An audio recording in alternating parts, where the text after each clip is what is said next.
नमस्कार, जय हिंद। भारत तक का विशेष शो मित्र देश देख रहे हैं आप और मैं हूं आयुष। आज मित्र देश के इस खास एपिसोड में भारत और रूस की दोस्ती की बात करेंगे, जिसने एक बार फिर से दुनिया के कई देशों को दिखा दिया है कि जब दो दोस्त साथ खड़े होते हैं तो बड़ी सी बड़ी मुश्किलें सेकंडों में हल हो जाती है। और इस बीच भारत और रूस की दोस्ती को लेकर बड़ी हलचल मच चुकी है।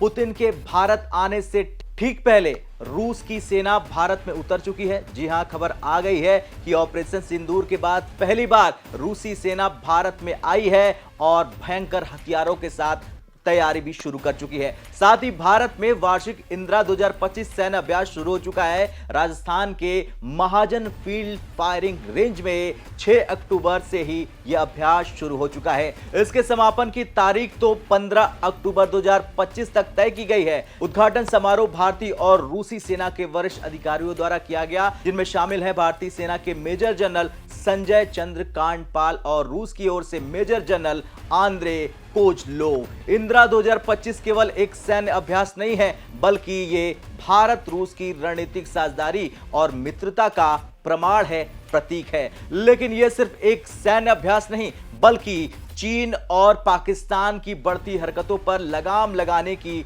एक बड़ी रणनीति का हिस्सा है। ऐसे में सवाल खड़े होते हैं और बड़े सवाल खड़े होते हैं कि आखिर इस अभ्यास का उद्देश्य क्या है और रूस की सेना भारत में उतरकर भारत के दुश्मनों को क्या संदेश देना चाहती है। सबसे पहले समझते हैं इंदिरा मिलिट्री एक्सरसाइज के बारे में। तो इसकी शुरुआत हुई थी 2003 में। यह अभ्यास भारत और रूस की थल सेना, वायुसेना और नौसेना को मिलाकर किया जाता है।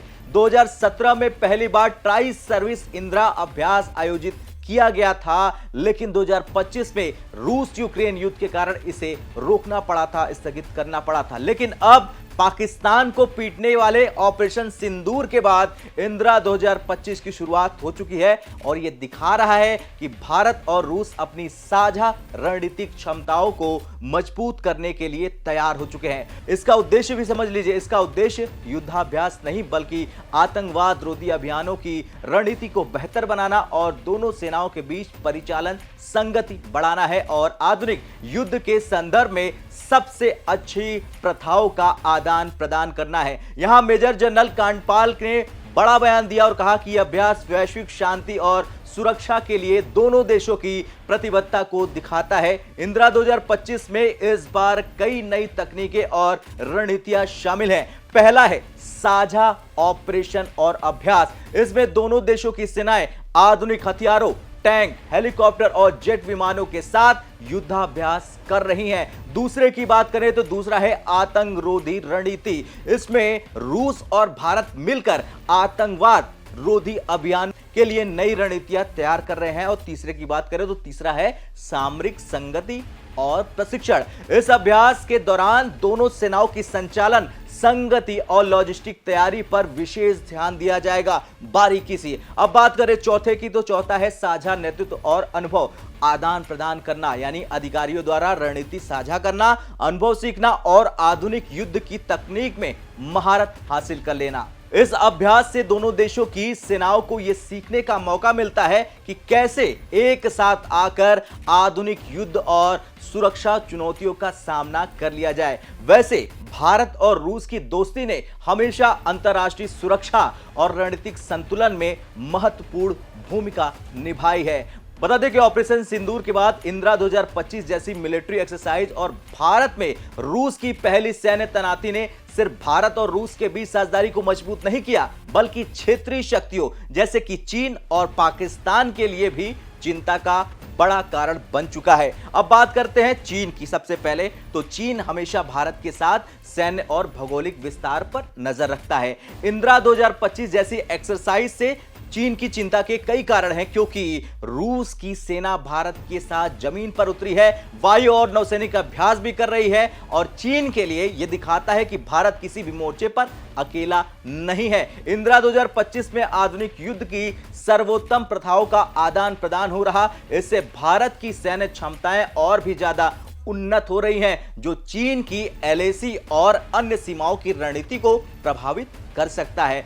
इसके साथ ही साथ मैं आपको बताना चाहता हूं कि भारत और रूस का संयुक्त प्रशिक्षण भारत के सामरिक फैसलों में स्वतंत्रता को बढ़ाता है। चीन के लिए यह बड़ा संकेत है कि भारत दक्षिण एशिया में अपने हितों को मजबूत कर रहा है। यह केवल द्विपक्षीय अभ्यास नहीं है, बल्कि भारत और रूस की दोस्ती का वैश्विक संकेत है। चीन के लिए स्पष्ट करता है कि भारत की कूटनीति और सैन्य ताकत किसी भी बाहरी दबाव से प्रभावित नहीं होने वाली है। अब बात करते हैं भारत से मार खाने वाले पाकिस्तान की। तो पाकिस्तान हमेशा भारत के सैन्य विकास और रणनीतिक साझेदारी को लेकर टेंशन में रहता है, हर रोज बयानबाजी करता है और ऑपरेशन सिंदूर और इंदिरा 2025 ने यह दिखा दिया कि भारत सटीक और आधुनिक सैन्य ऑपरेशन कर सकता है, पाकिस्तान जैसे भिखारी देशों को मार के गिरा सकता है। पाकिस्तान के लिए संदेश हो जाता है कि उसकी सीमा पर कोई भी नापाक योजना सफल नहीं हो पाएगी। एक्सरसाइज में आतंकरोधी रणनीतियों का अभ्यास किया गया है, यानी पाकिस्तान के आतंकियों को छोड़ा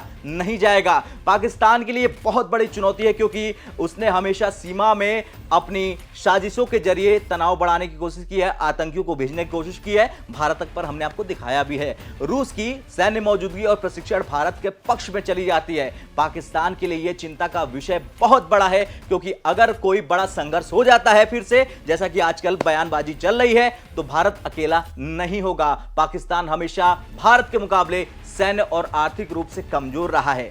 इंदिरा 2025 जैसे अभ्यास ये दिखा रहे हैं कि भारत की सैन्य क्षमता और अंतर्राष्ट्रीय समर्थन पाकिस्तान के लिए खतरे का बहुत बड़ा संकेत है, क्योंकि ऑपरेशन सिंदूर के दौरान भारत ने पाकिस्तान और उसके आतंकियों को अपने सैन्य कौशल का परिचय दिया। अब इंदिरा 2025 में रूसी सेना पहली बार भारत में उतरी है। यह संदेश दे रही है कि भारत अपनी रणनीतिक स्वतंत्रता और मित्रता दोनों को मजबूत कर रहा। अंतर्राष्ट्रीय मंच पर यह दिखा रहा है कि भारत और रूस मिलकर वैश्विक सुरक्षा चुनौतियों का सामना कर सकते हैं, और यही वजह है कि मेजर जनरल कांडपाल का कहना है कि दोनों देशों की साझा ताकत आने वाली निकट भविष्य में शांति स्थापित करने के लिए तैयार है। इंदिरा 2025 केवल एक सैन्य अभ्यास नहीं है, यह मैं बार बार इसीलिए कह रहा हूं क्योंकि यह वैश्विक रणनीतिक संदेश भी देता है। भविष्य में इसके कई फायदे होंगे। पहला समझ लीजिए, ऐसे तो कई फायदे हैं, लेकिन मैं बारी बारी से बताऊंगा आपको। तो एक पहला है, आतंकवाद और अस्थिरता के खिलाफ भारत और रूस की